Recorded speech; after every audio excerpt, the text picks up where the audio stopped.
महाराष्ट्राचा। नमस्कार, मी प्रतिभा। संध्या लाईव्ह मध्ये आपल्या सर्वांचं स्वागत। आतापर्यंत आमदार फोडत होते, खासदार फोडत होते, आता तर थेट पेपर फोडत आहेत। पेपर फुटीचं मुख्य ठिकाण मुंबई पुणे असून पुणे हे विद्येचं माहेरघर आहे। टीएटी, सीएटी यांसारख्या महत्त्वाच्या परीक्षेचे पेपर फुटतोय। लाल बहादूर शास्त्रीच्या वेळी ट्रेनचा अपघात झाला होता, त्यावेळी विचारलं ट्रेनचा अपघात कसा झाला, कुणी केला, किती माणसं मेलीत म्हणून। दुसऱ्या दिवशी लाल बहादूर शास्त्रींनी राजीनामा दिला। विद्यार्थ्यांच्या जीवाशी किती खेळणार आहात? एमपीएससी घोटाळा, नीट परीक्षा घोटाळा, आता टीएटी परीक्षा घोटाळा, हे घोटाळ्याचं सरकार आहे, हे घोटाळेबाज सरकार आहे, अशी खरमरीत टीका जितेंद्र आव्हाड यांनी सत्ताधारी पक्षावर केली आहे।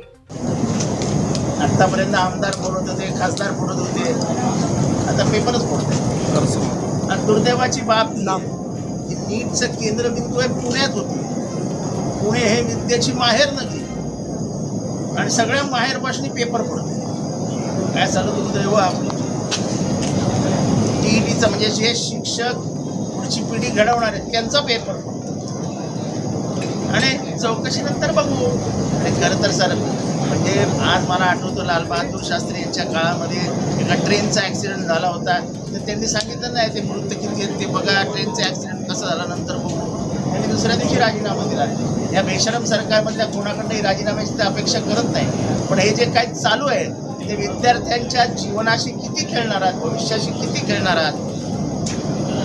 एमपीएससी घोटाळा, कुठलीही परीक्षा घोटाळा, आमदार घोटाळा, खासदार घोटाळा, हे घोटाळ्याचं सरकार आहे, हे घोटाळेबाज सरकार आहे। आपण कशा पद्धतीनं ट्रॅप लावून अधिकाऱ्यांना अडकवलं, अशा पद्धतीने सेट नावचा व्यक्ती आरटीओ अधिकाऱ्यांची कारवाई करत आहेत, त्यांना अडकवलं गेलं इथे मंत्र्यापासून खालच्या लेवलपर्यंत हेच चालू म्हटलं, आता सगळी व्यवस्थाच खराब झाली, सडली व्यवस्था। त्या सडलेल्यामधनं असाच वास येणार। सब मॅनेज होत आहे, त्या सीआला पण वाटलेलं सब मॅनेज होत आहे। निकालाचं वाचन होणार आहे, आरोप निश्चिती आधीच झालेली आहे, पण आज शिक्षा सुनावली जाणार आहे, काय अपेक्षा आहे?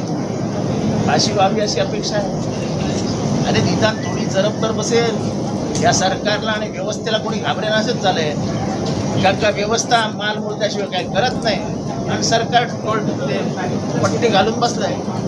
आमदार रोहित पवार आंदोलन करतायत शेतकऱ्यांसाठी, गांभीर्याने घ्यावं लागेल सरकारला। कृषीप्रधान महाराष्ट्राच्या नाराज झालेल्या शेतकऱ्यांच्या वतीने त्यांच्या समस्या मांडण्यासाठी रोहित बसला आहे। रोहितला साथ द्यावी लागेल। सरकारने याच्यावरती गांभीर्याने विचार करावा।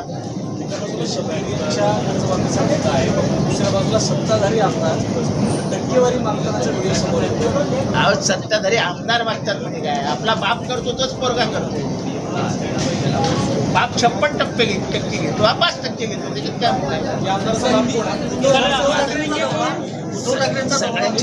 सगळ्यांचे बाप आम्हीच शोधायचे। तुम्ही काय म्हणतो उभे राहिलाय? उद्धव ठाकरेंचा दौरा वाचतो काय असं म्हणतात